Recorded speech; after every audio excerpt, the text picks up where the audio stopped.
guys, and welcome to another episode of Yu-Gi-Oh! Trivia. This week we're doing the story of DD Warrior Lady. Originally a wandering outlaw, for some unknown reason she and Warrior de Grepher became rivals. During a fight, she was abducted to the different dimension. There, she found comrades which helped her train herself in travelling between dimensions. Then, using the different dimension gate, she was able to return from the different dimension along with some other creatures who were lost there. Upon her return, she engaged her rival in another fight, where she used her new powers to injure him, and apparently defeated him. Later, her rival returned for revenge in a darker form, but she banished him to the different dimension again. At some point, prior to meeting Warrior de Grepher, she was allied with the marauding captain, using a resonance device to make their levels the same. How about we look at things from Warrior de Grepher's point of view? Born poor, Warrior de Grepher grew up with little else except confidence in his sword, thanks to his battles with many monsters. Most notably, the Nominaga, the deity of poisonous snakes. Trying to find his way in the world, he was confronted on the field of battle by a mysterious woman who in short order became his greatest rival. The first battle ended when a mysterious force disarmed them both. Their next battle concluded with her being abducted into another dimension, from where she returned even more skilled than before. Then he found allies and they eventually fought together in a war between themselves and many demons. Although he is saved by his team's spellcaster from a demon attack, he is transported into another dimension. There he finds himself at the paths of destiny. Picking the path of light, he befriends a strange dragon, who grants de Grepher his power.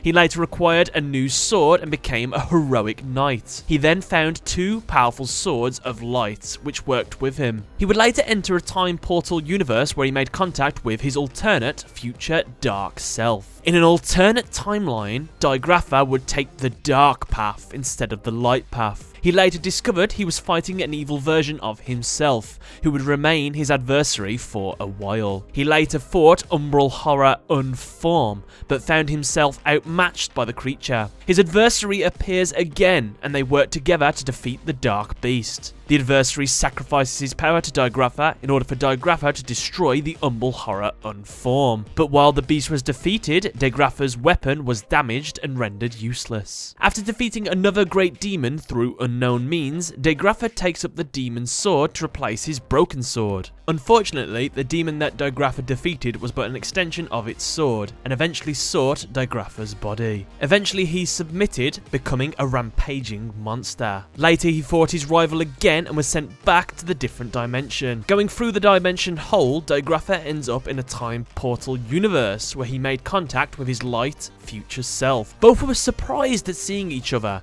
but in response to de Grepher seeing a righteous version of himself, the darkness in de Grepher corrupted him even more, until, at the height of his mutation, he was completely unrecognizable as his former self. So, Wandering Outlaw. Her effect is, when this card is destroyed by battle and sent to the graveyard, you can special summon one Earth Warrior type monster with 1500 or less attack from your deck in face-up attack position. This monster is featured in the artworks of Simultaneous Loss, Karma Cut, Resonance Device, Chaos Form, and Baton of the Hero. So this monster seems to be the recurring rival of Warrior de Grepher, as they are seen battling in before and after her transformation in DD Warrior Lady. Similar to Yugioh, Warrior de Grepher, Dark King of the Abyss, and Goblin of Greed, Warrior Lady of the Wasteland has a story told through various other card artworks.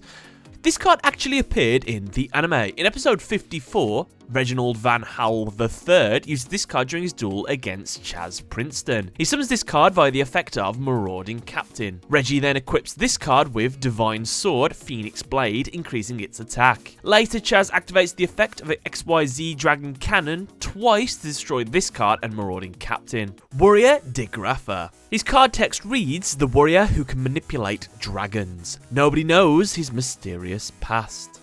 So this monster appears in the artworks of Array of Revealing Light, Attack Pheromones, Cry Havoc, Dark Light, Different Dimension Ground, Dimension Wall, Dimension Inversion, Falling Down, Fusion Trench, Morale Boost, Painful Return, Rivals Unite, SAKURETSU Armor, Simultaneous Loss, the A-Forces, The Paths of Destiny, Umbral Horror Retaliation, and Unexpected Die. That is a lot of cards to appear in, but fun fact, The Paths of Destiny is one of my favourite artworks in Yu-Gi-Oh! I think it's really cool. Both this card and Dark Blade share the phrase that they are able to manipulate dragons, possibly pointing out that he is that dreadful knight, equipped with METALSILVER armor. Even the attack is 100 points higher, while the defense is cut by 100. As well, both are normal monsters who can be fused with a dragon to form a fusion monster.